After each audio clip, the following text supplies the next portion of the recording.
Well, let's go into our first in-depth report now. 3 weeks into Barack Obama's presidency, and we're all curious about how he's begun. This week has been bumpy, but not necessarily bad, as a stimulus bill he's been working on finally passed through Congress.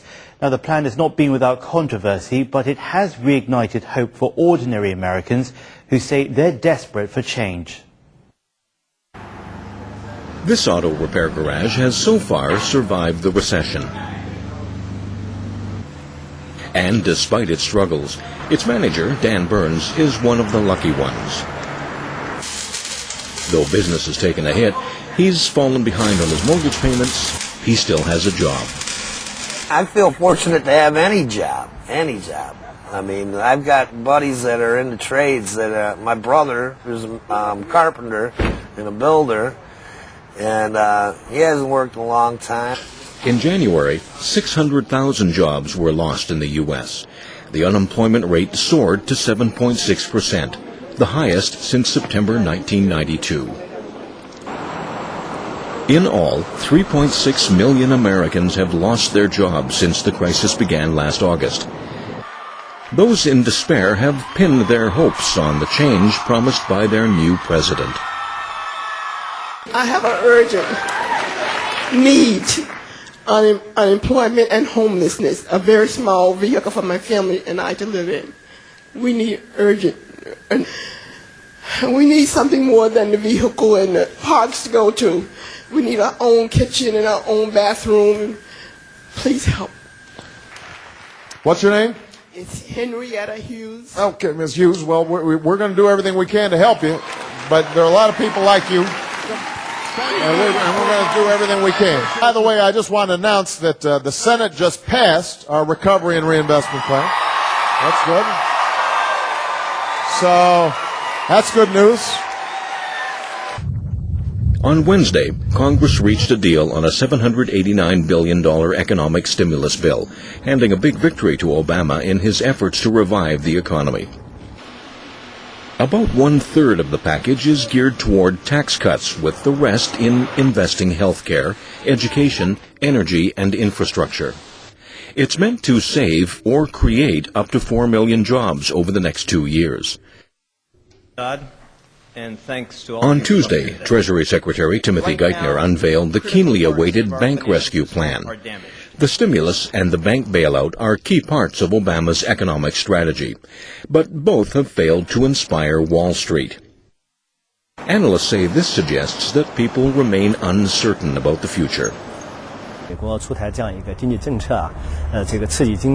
bill will make dramatic investments to build infrastructure, but the programs cannot be set up quickly enough to stem the job cuts, and unemployment is getting too big too quickly. The job situation is bad, but it may well be that the worst is yet to come. The bill is going to work, but it's not going to be enough. Obama acknowledged that his stimulus plan was not perfect and was careful to qualify his own abilities to handle the crisis. Now, I'm not going to tell you that this plan is perfect. I mean, it was produced in Washington.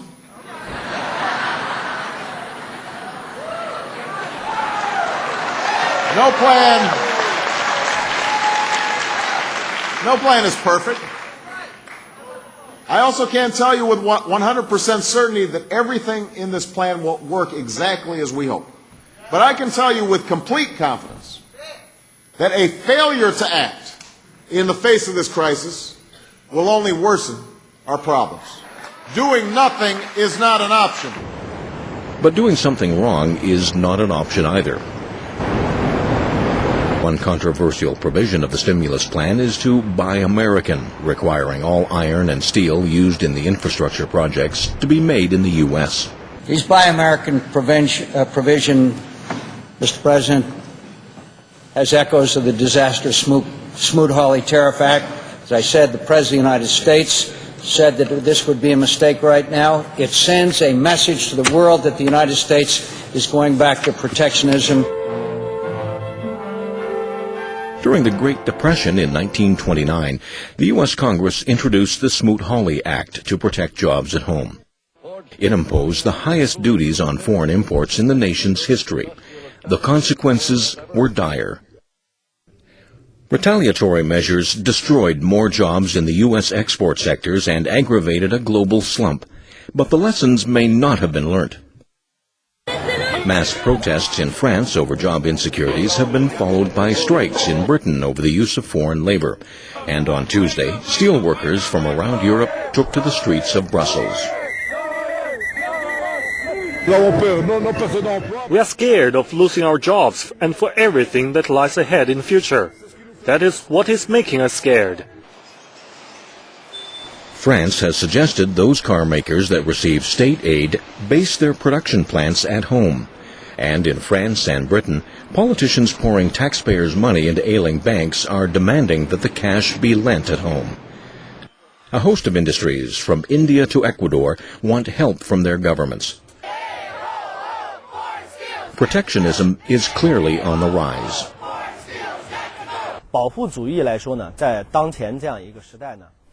Economic nationalism is out of date in the era of globalization. It will severely destabilize the international trade system. As countries try to save themselves, they endanger each other. Today, the global supply chains are more complex and harder to pick apart than in the 1930s. If protectionism is not buried immediately, the consequences will be even more disastrous. Many countries have criticized the Buy American movement. And Obama himself doesn't like it. A violation of World Trade Organization agreements or in other ways signal protectionism, I think that would be a mistake right now. But he's facing a dilemma. Backing the provision could set off a global trade war. Opposing it could anger key members of his Democratic Party and millions of unemployed Americans. In his presidential campaign, Obama said he supports globalization and free trade.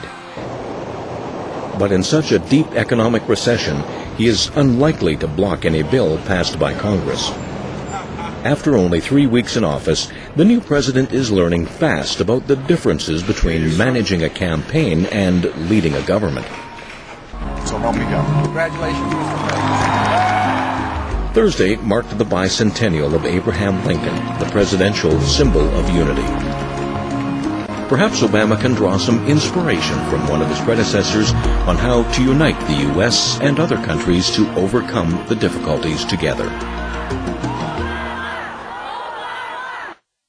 Now, Abraham Lincoln led the U.S. through the Civil War, but Obama is waging a different kind of battle against the country's worst economic crisis in 70 years. Many Americans say they're hopeful that Obama will take on Lincoln's mantle and become another hero. As he's promised, change will come.